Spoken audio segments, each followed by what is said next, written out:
দুপুরবেলার ভিডিওটা শুরু করলাম পাঁচমিশালি আড্ডা। এই যে এদিকে আমার মা বসে পড়েছে দুপুরবেলার লাঞ্চে।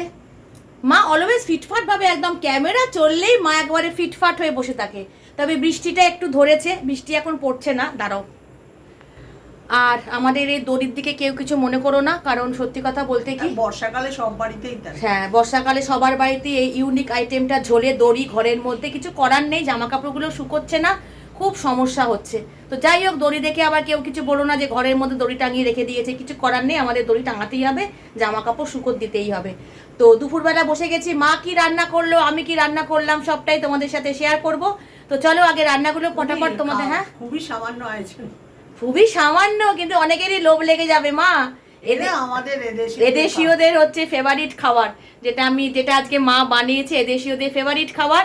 তো চলো তোমাদেরকে আর কথা না বলে আগে মেনুটা তোমাদেরকে একটু দেখি। ভাত, মা এখন ভাত দিচ্ছে, আর আরেকজনকে দেখি এখানে বসে রয়েছে। এই লুচি, এই দেখ সবাই তোকে বলছে, সবাইকে একটু বাইক হাই হাই করে দাও। হাই, সবাই কেমন আছো, সবাই কি করছো? আমার খাওয়া হয়ে গেছে, আমি এখন এদের জন্য বসে আছি। এদের খাওয়া উদ্ধার হলে আমি কিন্তু শুতে পারবো। হ্যাঁ, ও তুমি এমনি শুয়ে থাকো। এখানে মা ভাত বাড়ছে। ভাত কি কি আছে বলে দিই। এখানে স্যালাড কেটেছি, আজকে যেহেতু নিরামিষ তাই পেঁয়াজ নেই, শুধু শশা। আরও ভাত আছে মা, এটা আগে নিয়ে নাও, তারপরে আমি আরও ভাত আনছি। এখানে মা করেছে, এটা তো মায়ের খুব ভালো মা করে, এটা আমি অনেক দিন পর খেলাম। উচ্ছে, বেগুন, আলু, বড়ি দিয়ে তরকারি, পাঁচফোড়ন দিয়ে, কাঁচা লঙ্কা দিয়ে, আর লঙ্কা আর হলুদ গুঁড়ো দিয়ে, কাঁচা লঙ্কা কাঁচা লঙ্কা দিয়ে, পাঁচফোড়ন দিয়ে। হ্যাঁ, এটা খুব ভালো খেতে হয় তরকারিটা। ভেবেছিলাম ভাজা করব উচ্ছে আলু, তা মা বলেই তরকারিটা আমি করি, এরকম করো। আর এই যে আমাদের বিউলির ডাল, এদেশীয়দের।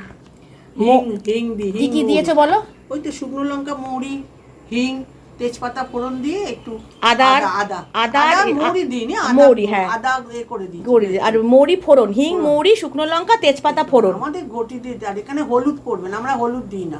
আচ্ছা, মা বিউলির ডালটা অসাধারণ বানায়, প্রচন্ড। তা মা বললো তোরা খাওয়া হয় না। আমার সাথে খাওয়া হয় কেন, আমার মেয়ে অতটা ভালোবাসে না, আর হিবির সময় নেই খাওয়ার। আর এটা তো বাসি খাওয়া যায় না, বিউলির ডালটা বাসিটা উচিত না খাওয়া, সেজন্য। আর এই যে আলু পোস্তটা আমি করেছি।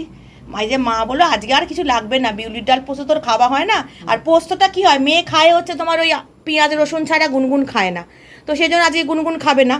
তো এখানে আলু পোস্ত, এখানে স্যালাড, এখানে হচ্ছে উচ্ছে বেগুন আলুর তরকারি, উচ্ছে বেগুন আলু করলা, এই উচ্ছে বেগুন আলুর তরকারি, আর বড়ি দিয়েছি ওপরে, আর বিউলির ডাল। ব্যাস, কীরকম মেনুটা লাগলো অবশ্যই কমেন্ট করে জানিও। এই হলো আমাদের দুপুরের লাঞ্চ।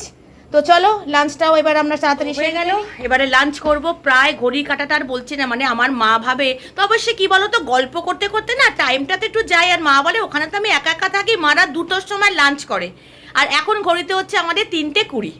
আমার তো খেতে খেতে পৌনে 3টে, কোনদিন 3:30। যদি হেভি ব্রেকফাস্ট করি তো আমার দুপুরবেলা খাবারে কোনো ইচ্ছে থাকে না, জোর করে একটু ভাত খাই। আজকে ভালো লাগছে, আমি আর মা বসে একটু গল্প করতে করতে খাবো। এই যে বসলাম না 3:20, হাত আমাদের শুকিয়ে যায়, থালা পুরো কাট, তাই না মা? অনেকেরই হয়, মা মেয়ের গল্প শুরু হলেই সত্যি কথা কেউ ছাড়ে না। তোমাদের কার কার এরকম হয় কমেন্টে জানিও, যে মা মেয়ে খেতে বসলে মা আমাকে খুব বেশি ভাত দেবে না, কিন্তু ভাত তোলো, অত ভাত খাই না আমি। হ্যাঁ, তুমি নাও একটুখানি, রেখে দাও, লাগলে নেওয়া হবে।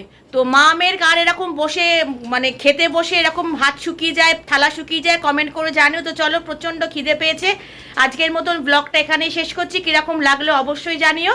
দেখা হচ্ছে তোমাদের সাথে পাঁচমিশালি আড্ডার পরের ব্লগে। আজকের মতন টাটা।